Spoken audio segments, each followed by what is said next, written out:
નમસ્કાર વિદ્યાર્થી મિત્રો, મારી યુટ્યુબ ચેનલ સંજય પટેલમાં આપ સૌનું હાર્દિક સ્વાગત છે। મિત્રો, આજના વિડીયોની અંદર આપણે ધોરણ 8 વિષય છે હિન્દી, જેનો પાઠ છઠ્ઠો કે જેનું નામ છે ભરત, કે જે સત્ર 1 ની અંદર આવે છે।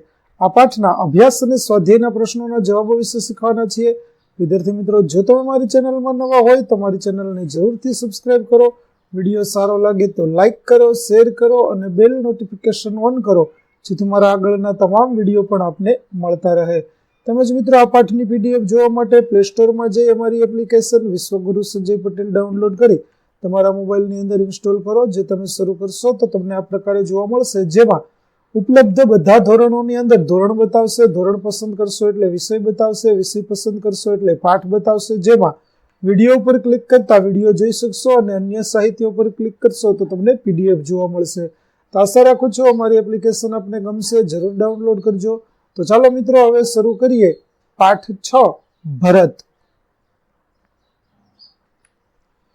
प्रश्न 1, निम्नलिखित प्रश्नों के उत्तर दीजिए, जिसमें पहला प्रश्न है, इस एकांकी के आधार पर बालक सर्वदमन की विशेषताओं का वर्णन कीजिए। तो सर्वदमन सुंदर, स्वस्थ और आकर्षक बालक है। उसका मुख अग्नि के समान दमक रहा है। उसका साहसी और निर्भय स्वभाव देखकर आश्चर्य होता है। सिंह शावक के साथ खेलने में वह जरा भी नहीं डरता। शावक की मां सिंहनी का भी उसे भय नहीं है। वह इतना हठी है कि तपस्विनियों के समझाने का उस पर कोई असर नहीं होता। उसके हाथ में चक्रवर्ती सम्राट के लक्षण है। उसे खिलौनों से स्वाभाविक लगाव है। दूसरा प्रश्न, सर्वदमन के व्यवहार को देखकर दुष्यंत के मन में कौन कौन से विचार आते थे? उत्तर, सर्वदमन का साहस, निर्भयता और बाल हठ देखकर दुष्यंत बहुत आनंदित होते हैं। उनके मन में सर्वदमन के प्रति प्रेम उमड़ आता है। सर्वदमन के मुख पर अग्नि जैसी दमक देखकर उन्हें आश्चर्य होता है। उन्हें लगता है कि यह निश्चय ही किसी तेजस्वी वीर का पुत्र है। बालक के हाथ में चक्रवर्तियों जैसे लक्षण और उसकी कमल जैसी हथेली देखकर वे आनंद और आश्चर्य में डूब जाते हैं। सर्वदमन के हाथ से सिंह शावक छड़ाने समय वे बालक के हाथ का स्पर्श कर अत्यंत सुख का अनुभव करते हैं। वे सोचते हैं कि जब इन्हें इतना सुख होता है तो जिस भाग्यवान का यह बेटा है उसे कितना सुख होगा। इस प्रकार सर्वदमन के व्यवहारों को देखकर दुष्यंत के मन में तरह तरह के विचार आते हैं। दूसरा प्रश्न, इस एकांकी में निहित पात्रों का अंतर्निहित मूल्य बताइए। पहला है दुष्यंत। तो राजा दुष्यंत कोमल हृदय के व्यक्ति है। बालक सर्वदमन की बाल चेष्टाएं उन्हें मुग्ध कर देती है। उसके प्रति राजा के मन में स्नेह उमड़ने लगता है। वे सोचते हैं कि यह उनका पुत्र होता तो कितना अच्छा होता। फिर ऐसी घटनाएं घटती है जिनसे सिद्ध हो जाता है कि बालक सर्वदमन उन्हीं का पुत्र है। तब दुष्यंत के आनंद की सीमा नहीं रहती। उनका पितृ हृदय वात्सल्य से भर जाता है। दूसरा है सर्वदमन। तो सर्वदमन असाधारण बालक है। आश्रम की तपस्विनियां उसे सिंह शावक को छोड़ देने के लिए समझाती है, पर वह उनकी बात नहीं मानता। दुष्यंत से वह जरा भी परिचित नहीं है, फिर भी वह उनके कहने पर सिंह शावक को छोड़ देता है। उसकी सूरत भी दुष्यंत की सूरत से मिलती है। अपराजित नामक रक्षा सूत्र भी प्रमाणित कर देता है कि सर्वदमन दुष्यंत का ही पुत्र है। इस प्रकार पिता और पुत्र दोनों एक दूसरे से अनजान है, फिर भी उनके बीच पिता पुत्र जैसी भावधारा बहने लगती है। तीसरा प्रश्न, निम्नलिखित परिच्छेद को ध्यान कर पढ़िए और उत्तर प्रश्नों के उत्तर दीजिए। तो चलिए हम प्रश्न देखते हैं। एक अच्छा जंगल क्या कहलाता है? तो एक अच्छा जंगल जैविक भंडार घर कहलाता है। दूसरा, जंगल को ज्यादा छांटने या खत्म करने से क्या नुकसान होता है?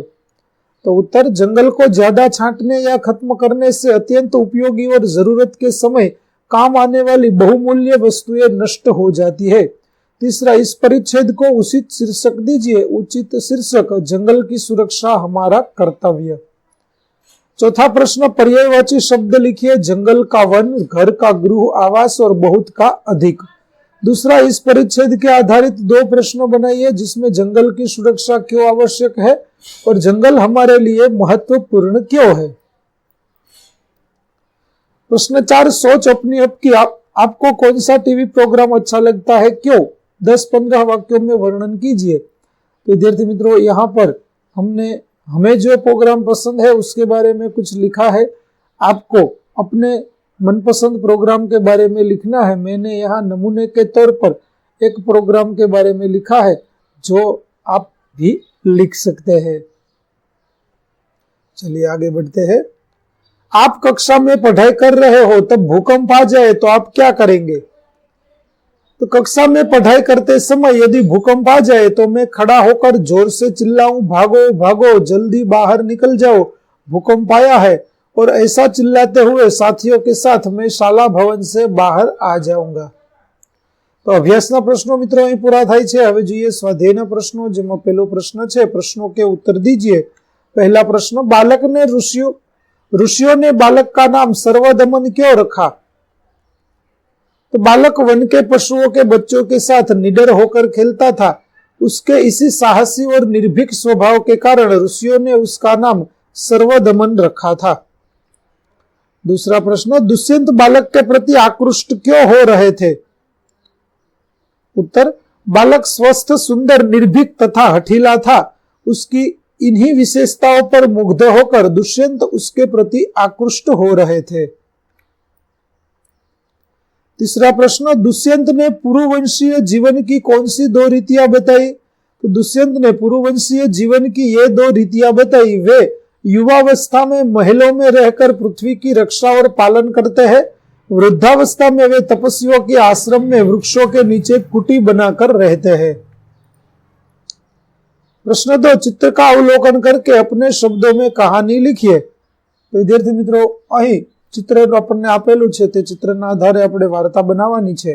તો ચાલો વાર્તા બનાવીએ। વાર્તાનું નામ આપણે આપીશું લક્કડહારા और देवदूत। एक लक्कड़हारा था, रोज जंगल में जाता, लकड़ियां काटता और उन्हें बाजार में बेच देता था। इन पैसों से ही उसके परिवार का गुजरान होता था।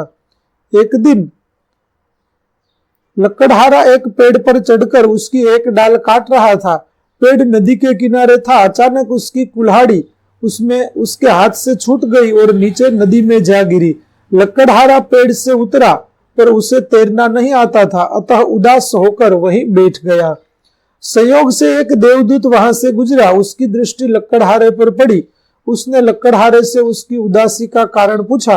लक्कड़हारे ने उसे नदी में अपनी कुल्हाड़ी गिरने की बात बताई। देवदूत ने कहा, तुम घबराओ मत, मैं नदी से तुम्हारी कुल्हाड़ी निकाल दूंगा।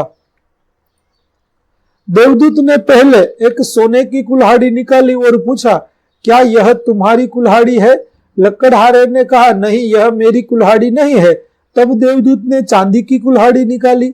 लक्कड़हारे ने कहा, यह भी मेरी कुल्हाड़ी नहीं है। अंत में देवदूत ने लोहे की कुल्हाड़ी निकाली। उसे देखकर लक्कड़हारा खुशी से चिल्ला उठा, हाँ, यही मेरी कुल्हाड़ी है।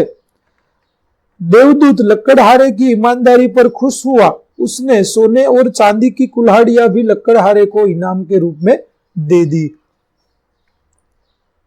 विद्यार्थी मित्रों, અહીં આપણે પાઠ 6 ભરતના અભ્યાસ અને સ્વાધ્યાયના પ્રશ્નો છે તે પૂરા થાય છે। આગળના પાઠના પ્રશ્નો અને તેના જવાબો મેળવવા માટે મારી ચેનલને જરૂરથી સબસ્ક્રાઇબ કરો તેમજ આ પાઠની પીડીએફ જોવા માટે અમારી એપ્લિકેશન વિશ્વગુરુ સંજય પટેલ ડાઉનલોડ કરો। ફરી મળીશું નવા પાઠ સાથે, ત્યાં સુધી આવજો।